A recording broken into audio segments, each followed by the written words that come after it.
Chapter 25. What Fortune can effect in human affairs, and how to withstand her. It is not known to me how many men have had, and still have, the opinion that the affairs of the world are in such wise governed by Fortune and by God, that men with their wisdom cannot direct them, and that no one can even help them. And because of this, they would have us believe that it is not necessary to labor much in affairs, but to let chance govern them. This opinion has been more credited in our times because of the great changes in affairs that have been seen, and may still be seen every day, beyond all human conjecture. Sometimes, pondering over this, I am in some degree inclined to their opinion. Nevertheless, not to extinguish our free will, I hold it to be true that Fortune is the arbiter of one half of our actions, but that she still leaves us to direct the other half, or perhaps a little less.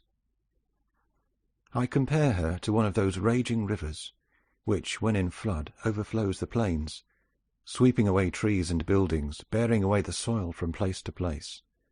Everything flies before it, all yield to its violence, without being able in any way to withstand it.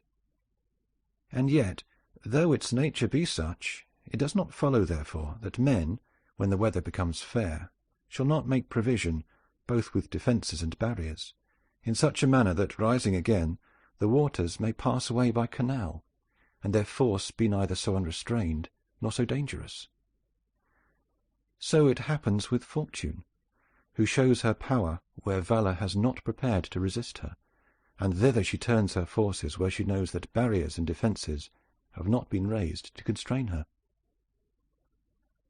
And if you will consider Italy, which is the seat of these changes, and which has given to them their impulse, you will see it to be an open country, without barriers and without any defence.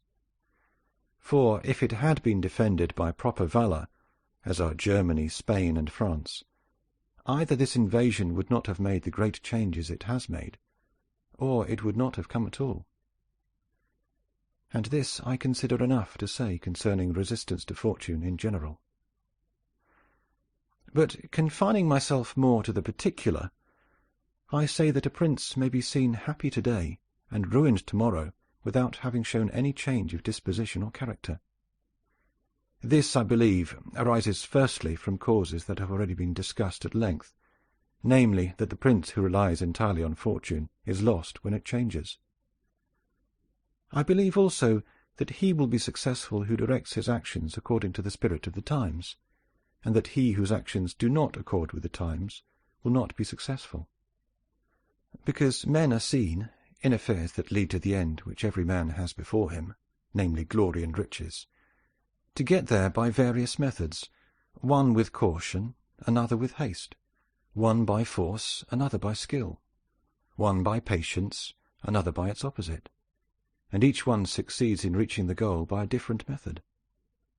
One can also see of two cautious men, the one attain his end, the other fail, and similarly two men by different observances are equally successful, the one being cautious, the other impetuous.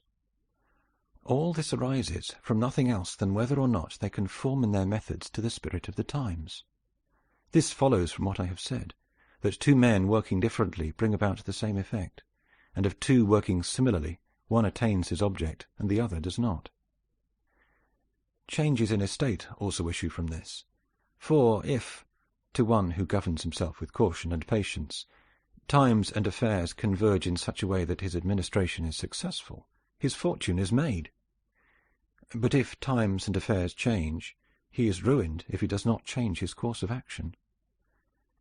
But a man is not often found sufficiently circumspect to know how to accommodate himself to the change, both because he cannot deviate from what nature inclines him to do, and also because, having always prospered by acting in one way, he cannot be persuaded that it is well to leave it.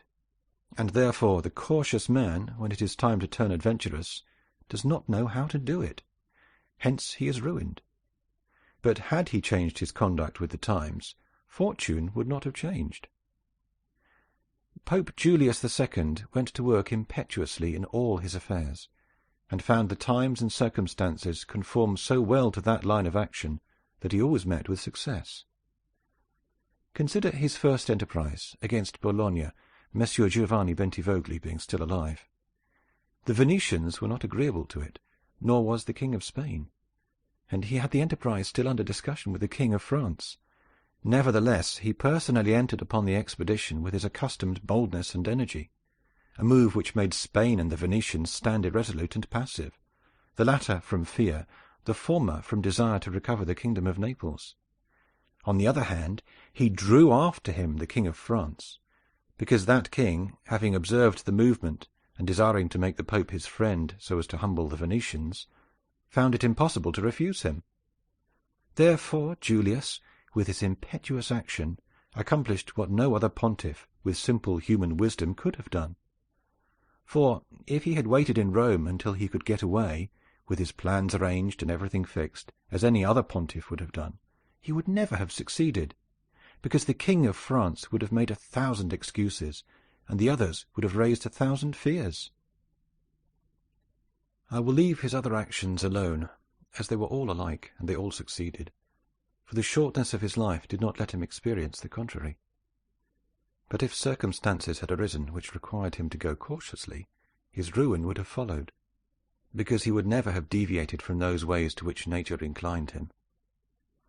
I conclude, therefore, that fortune being changeful and mankind steadfast in their ways, so long as the two are in agreement, men are successful, but unsuccessful when they fall out. For my part, I consider that it is better to be adventurous than cautious, because fortune is a woman, and if you wish to keep her under, it is necessary to beat and ill-use her. And it is seen that she allows herself to be mastered by the adventurous rather than by those who go to work more coldly. She is, therefore, always, womanlike, a lover of young men, because they are less cautious, more violent, and with more audacity command her.